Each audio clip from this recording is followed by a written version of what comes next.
Hey folks, welcome to Blades with Berto. Today I wanted to talk to you guys about my half-face blades Extremis.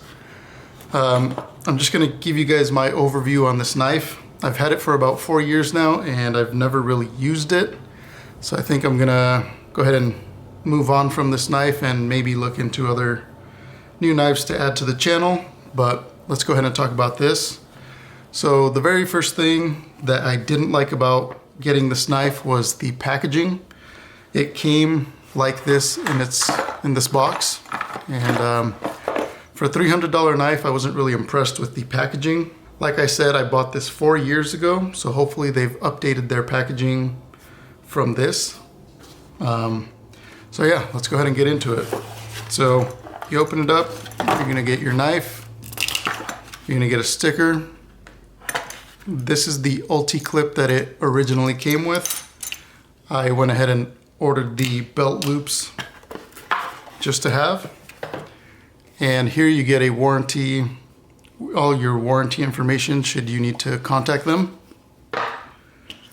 So let's get into the knife. The knife comes in a Kydex holster, and we'll go ahead and take it out. The one thing I did want to note about this holster is that it has some velvet lining inside of the Kydex sheath itself, which I thought was a nice touch. I haven't seen that in any other sheaths, so that was interesting. I don't have any issues with it. So yeah, that's the sheath. Now let's go ahead and talk about the blade. So this guy comes with black G10 handles, and the blade steel on this guy is going to be S45 VN American steel. And it comes cerakoted. The whole blade comes cerakoted in multicam black, which I really liked. That's kind of one of my favorite colors, so I was pretty excited to pick this one up. Now, I did want to mention a few things, just kind of holding it throughout the years and getting to know this blade. To me, this is more of a EDC friendly knife than it is a full-size fixed blade kind of user knife or utility knife.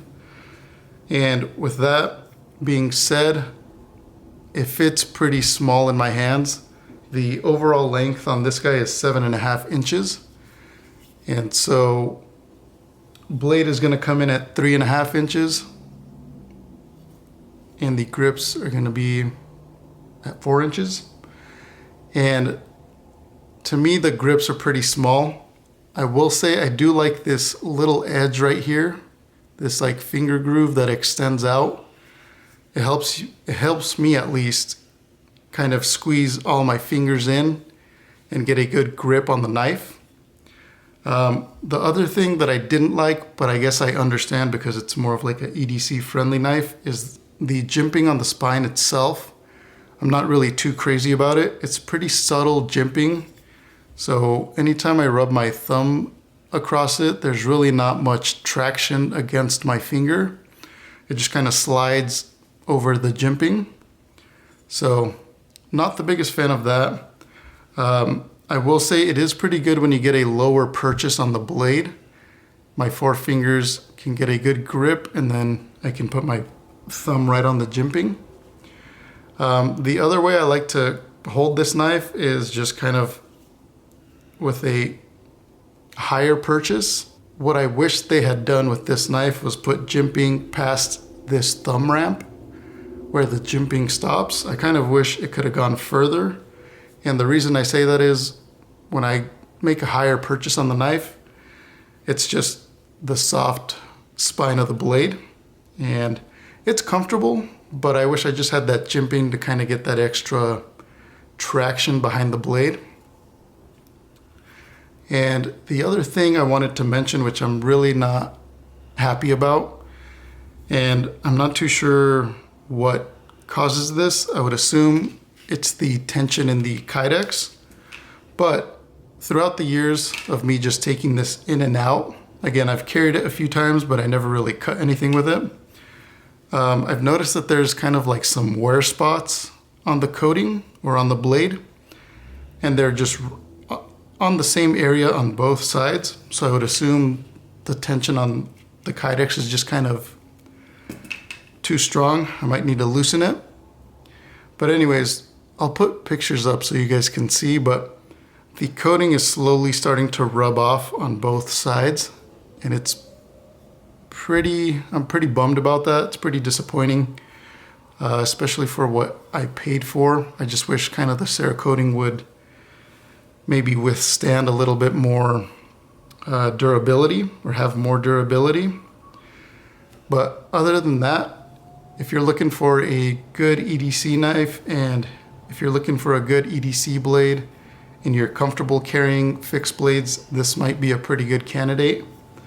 Like I said, I tried getting into EDC fixed blades and it just wasn't for me. So yeah, that's it. I did want to mention there is a lanyard loop hole in the grips if anyone is into that. That's an option for you. So yeah, that's my thoughts on the knife.